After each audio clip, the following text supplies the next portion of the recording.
A simple card that can help keep former inmates out of jail? Sedgwick County is willing to give it a try. Plus, new details in the death of a Wichita toddler that once again leave the public questioning DCF. And does Kansas Constitution protect the right to an abortion? The state Supreme Court says it does. That's what we're talking about right now on Kansas Week.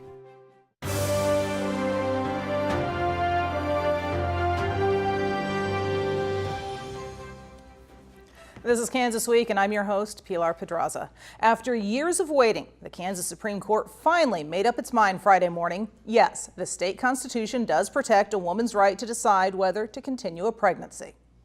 Number 114153, Hodes and Nauser et al. V. Derek Schmidt et al.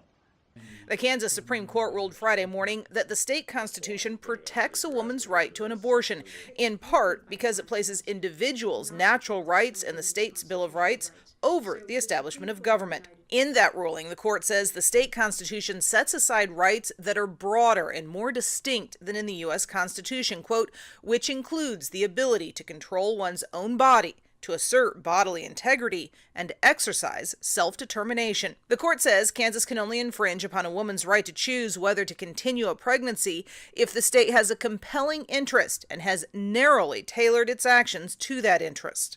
Justice DeGaulle, a Brownback appointee to the court, was the lone dissenter in this ruling. He argues the court's decision today magnifies the power of the government, rather than limiting it as required in the state constitution.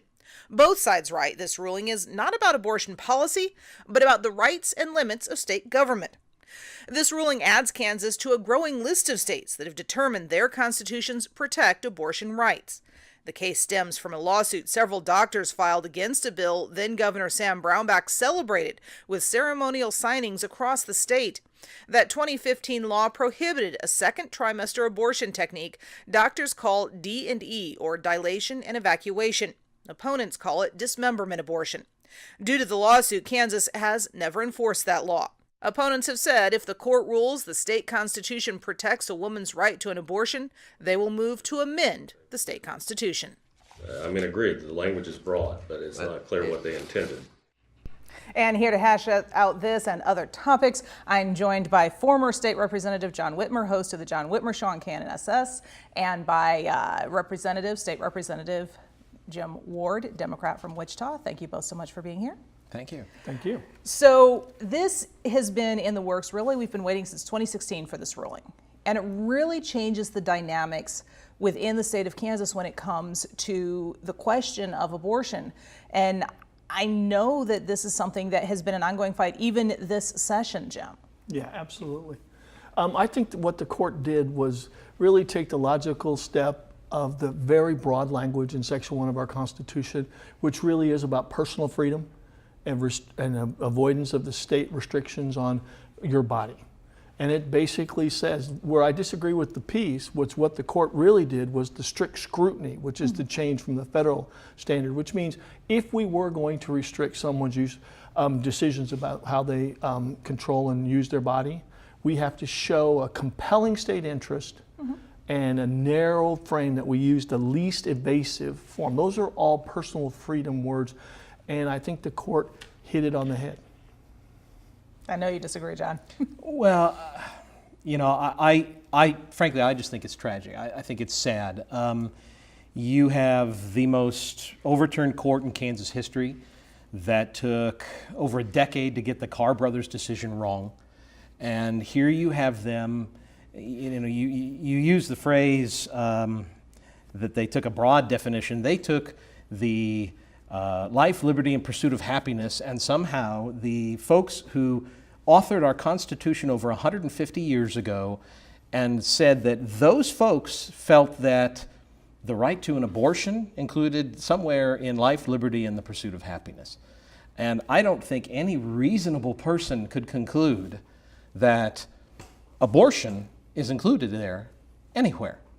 And that's the frustration that I think those of us who support life see here.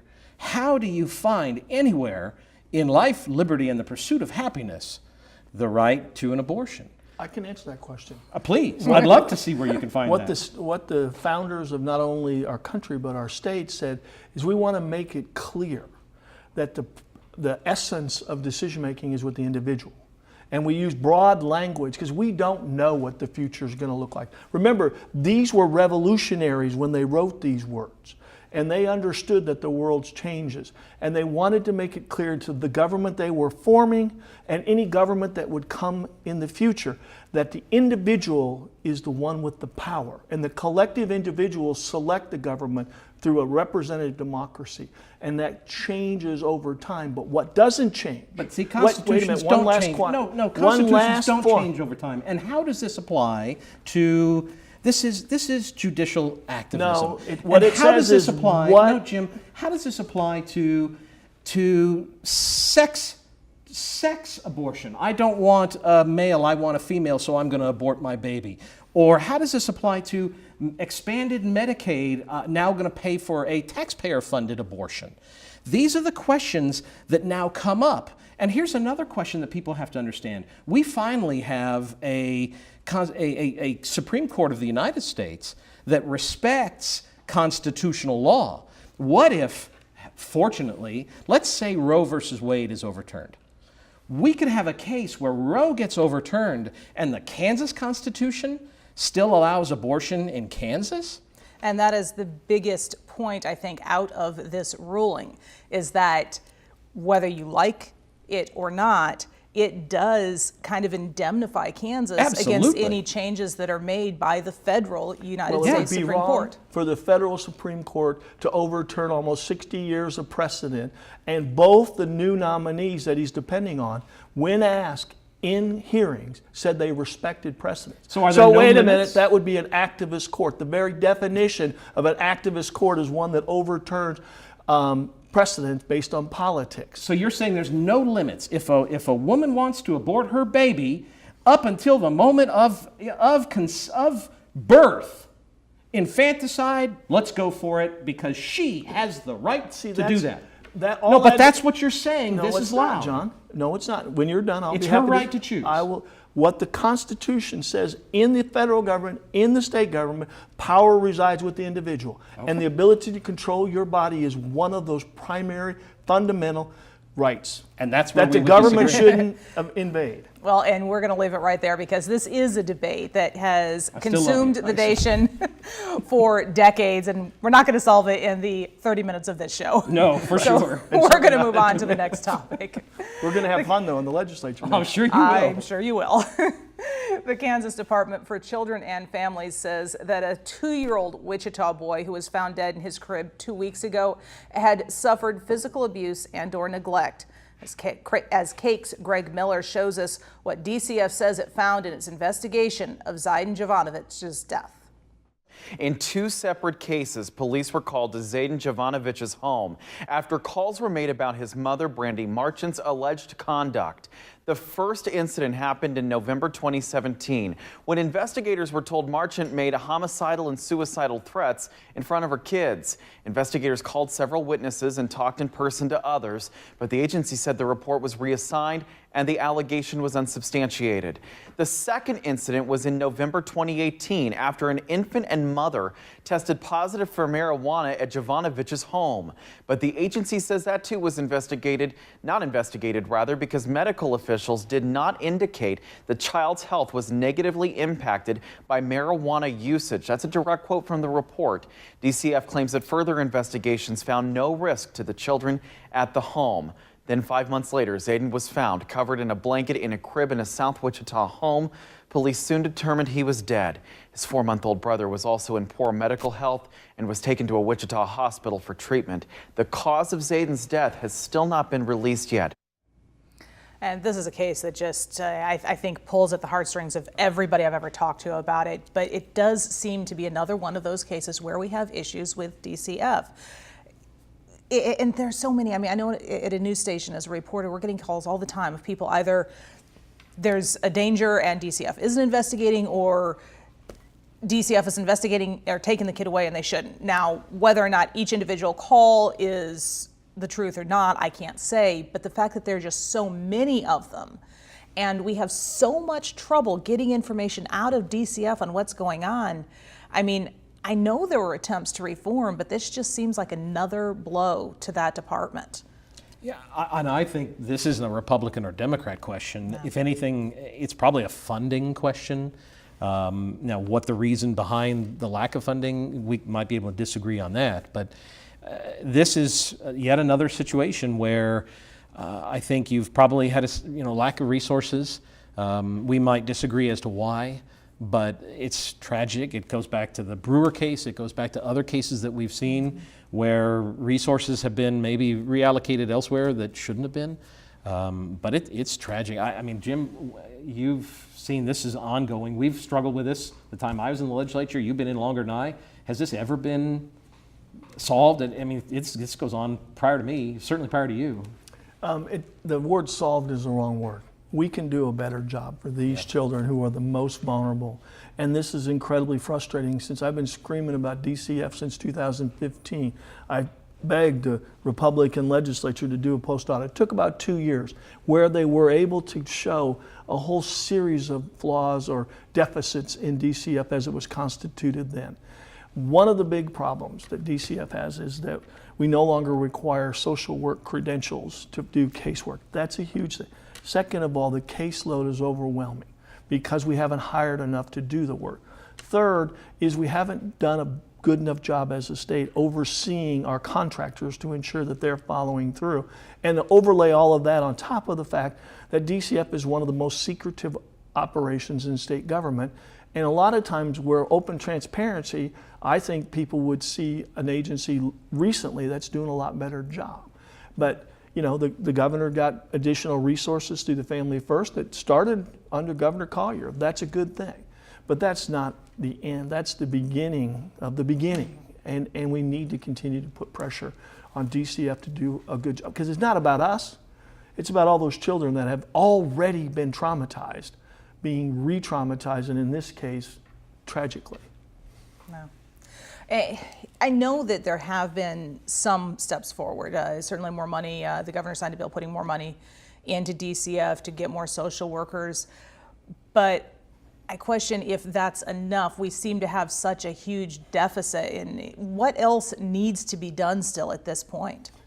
Well, let me just throw in this: the money that the governor did, which is a good thing, is Family First, which is a fancy name for says we're going to put resources in trying to find children that are in harm's way before they are hurt, before we have to take them out of custody. See those families in distress before they get to crisis. And that's federal and state money. But there's so many, we need more psychiatric beds down here to deal with children who have psychiatric issues. We need more social workers. And we need more transparency and oversight so we can make sure that what we write down in paper is what's happening in the homes as they investigate. And I would agree with both of what Jim just said. The only thing that I would take issue with is I don't like saying the Republican legislature because I don't think it's a Republican-Democrat problem. I voted for, when I was in the legislature, for bills that were sponsored by Democrats on this issue because I don't think it's a partisan issue. If anything, I would say we have to prioritize resources at the state level. Sometimes maybe it's time we started looking to, it is a limited amount of pie. And sometimes we have to start saying, okay, maybe we're putting too much pie. I'm sorry, but we put a lot of pie in K through 12. And sometimes we have to say, we don't have enough pie. And it's time for you to stop taking so much of pie that you're taking pie away from other resources. Because we can't make more pie. And so that's a question that has to come up. I think we should put more pie into this piece. I agree. We have to put more pie into this place, and we can't raise taxes. And what I would say, so it's time to maybe start recognizing that if you're giving too much pie to people, they're taking more than their fair share of pie. This is one of the things that the consequences of that. We disagree on that, and that's not really a segment. Why I said Republicans was because I went before the post-audit in a partisan vote for 2 years. It was voted down. Finally, after I think the child in Johnson County was murdered by his father, chopped up in pieces and thrown into a feral hog pen to try to hide his body, that so offended him that they actually did a very good 3-step post-audit that we were able to discover some problems. We broke through because the first inclination, and one of the things that I'm trying to do is hold Governor Kelly to the same kind of standard I'd hold Governor Collier on this issue. I don't want to defend her if she's wrong. She's done some really good first steps. I want to see more. Same thing with Collier. I won't defend him.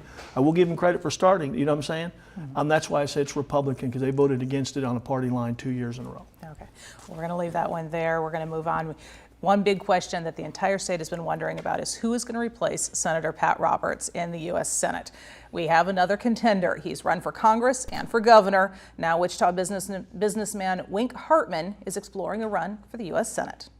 According to the Wichita Eagle, Wichita oil magnate Wink Hartman visited the White House on Tuesday for a meeting with President Donald Trump's political staff. Hartman told the Eagle by phone, quote, "I realize that President Trump needs more allies in the Senate who know what it's like to create jobs and fight regulations." After meeting with the president, Hartman had sit-downs with the National Republican Senatorial Committee, the Club for Growth, and Securing America's Future Energy, a group that lobbies for expanded oil and natural gas production.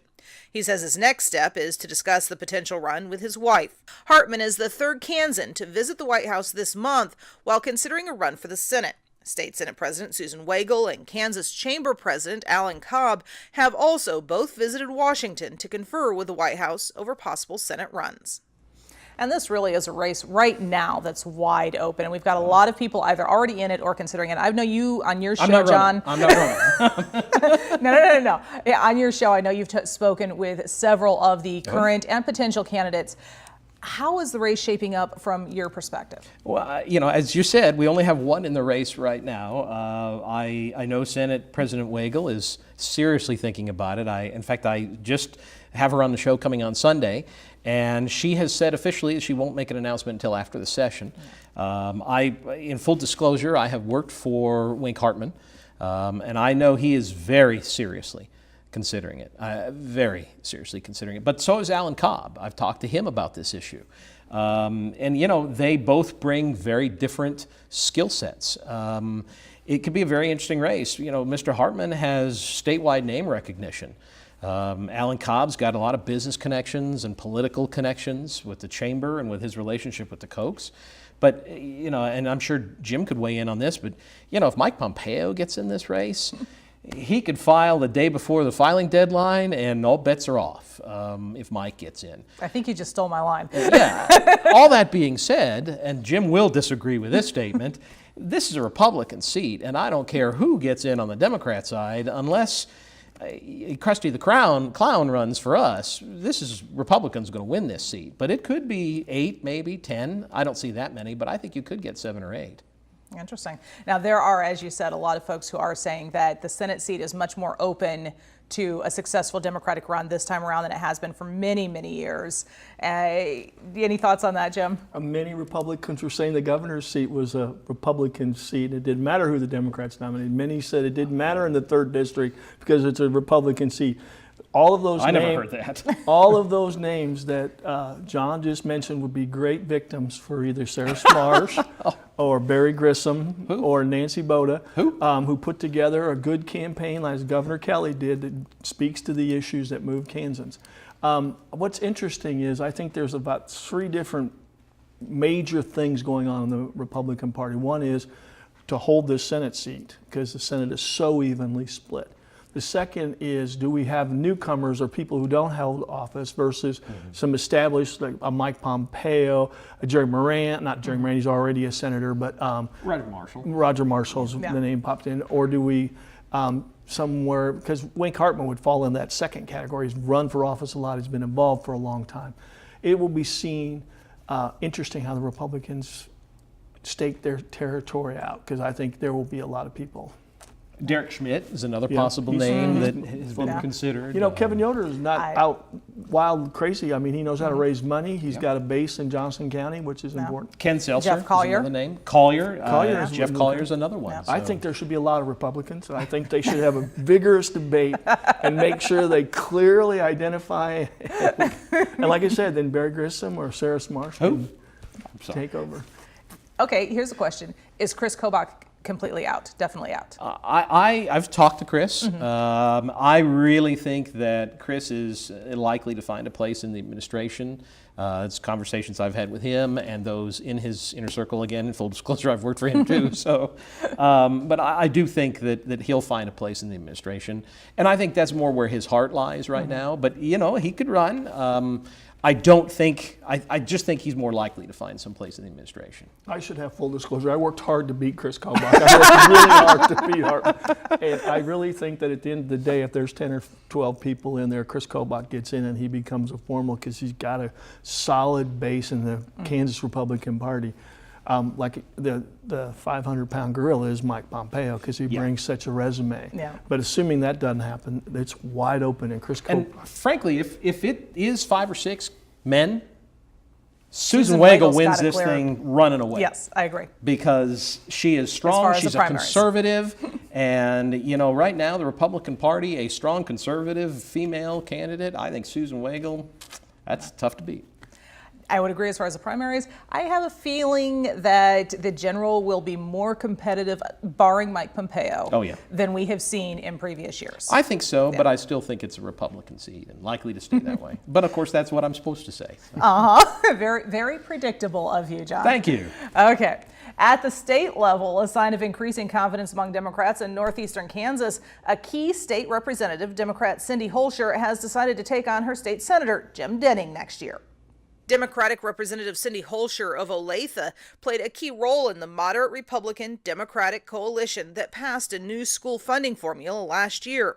This year, she's targeted Medicaid expansion as well. And now, a year out from the elections, she says she wants to topple her state senator, Republican Jim Denning, because of his stance on Medicaid expansion. The Wichita Eagle reports she said, quote, tens of thousands of Kansans desperately need medical care, and the senator has refused to move forward on expansion, which has passed in the House this year and was built into the governor's budget. That came in a written statement announcing her intentions.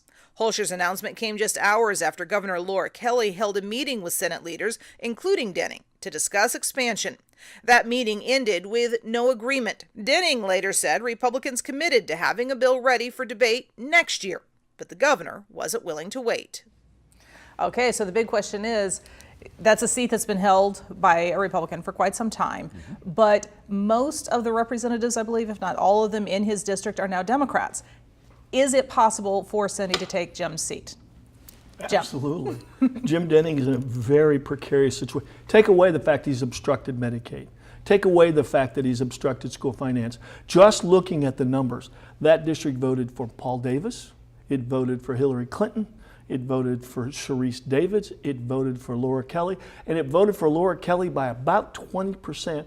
All of the House members, from my knowledge, Kansas House members in that district, are Democrats, and he's in the northeast corner of Johnson County, where all the House members are Democrats. And Johnson County is trending like a lot of suburbs away from the Republican extreme, which Jim Denning represents. He advocates for Trump conservatism in an area that's rejected as often as they can. You know, I do think voting records are a factor, and Jim just cited some voting records.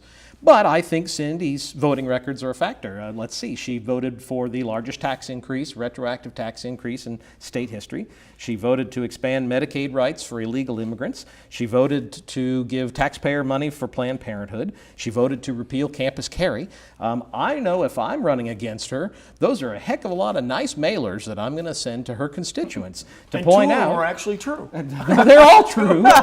She didn't. You those cannot are take Medicaid. Amendments. You Those cannot are amendments take that were run. Medicaid as an illegal immigrant. Those period. are amendments that were run on the Please. House floor, and those are interesting amendments that if I'm running against her, I'm going to share those amendments as part of mailers. Okay, and gun rights are a big deal to folks in Kansas. I'm going to jump in there and have one say, I prefer the term undocumented immigrant because people cannot be illegal. Correct. That's my personal stance.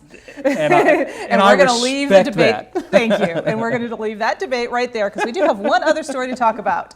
In an age of jail overcrowding, the Sedgwick County Sheriff's Office is rolling out a new service for inmates. It says provides a hand up, not a hand out. KSN's Tiffany Lane shows us the goal is to keep inmates from winding up behind bars again. If I don't have my ID, you're not going to hire me.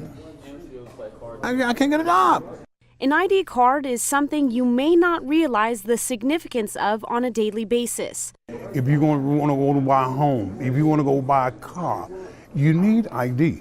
For inmates, IDs can become a lifeline when they re-enter a world outside bars, including when it comes to finding work. Lucas Arnold knows the challenge all too well, making some poor decisions in order to make money.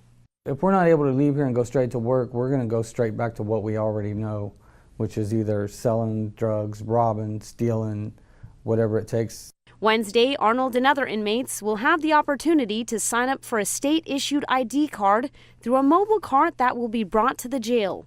That way, when they come out and into our society, they're shopping at our stores with us. They're contributing to our society. And according to Captain Jared Schechter, easing the overcrowding issue at the detention center. The taxpayers aren't having to spend the money to hold them in the jail or spend the money in other counties to hold them in other counties because we have more inmates. But the main focus, giving inmates like Arnold a second chance. It builds the confidence a little bit to be able to walk out of here and say, hey, I got this. And that really does seem to be a trend that I'm seeing as I speak with sheriffs around the state, a move away from punitive to reformation, because reformation keeps people out of jail. And Lord knows our budget needs. We talked about there not being enough pie. That's one way to find some pie for somebody else, is if we can find fewer people in the jail system. Yeah, I mean, anything we can do to lower recidivism rates, help them become more productive members of society and not get back in the system, I think it's a great idea. I'm all for it. I got to compliment Sheriff Easter at reformation or punishment. This is just common sense. You can't do anything in today's society without some form of identification. And if you let somebody out and make them go through 2, 4, 6 weeks of process to get identification, that's idle hands. I mean, they can't really engage in anything meaningful without that. So if we can cut that corner a little bit, some of that red tape and bureaucracy, that's a win-win for everyone. Less likely they come back in because they can get meaningful jobs or participate meaningfully, and it helps those people advance their lives. Well, and similarly, I love the idea of getting that job training too, so that they can get back into society and help them feel more meaningful, like they're contributing more. So it's a great program. Jeff's got some great ideas. Yeah, it's been interesting to watch as things develop. Well, Jim, John, thank you guys so much for joining me. I appreciate our discussion. We also want to thank KSN and our news partners at Cake News and the Wichita Eagle for sharing their material with us. We'd love to hear from you to continue the conversation. Look for us on social media, PLR Pedraza TV or KPTS Channel 8. For now, have a great week.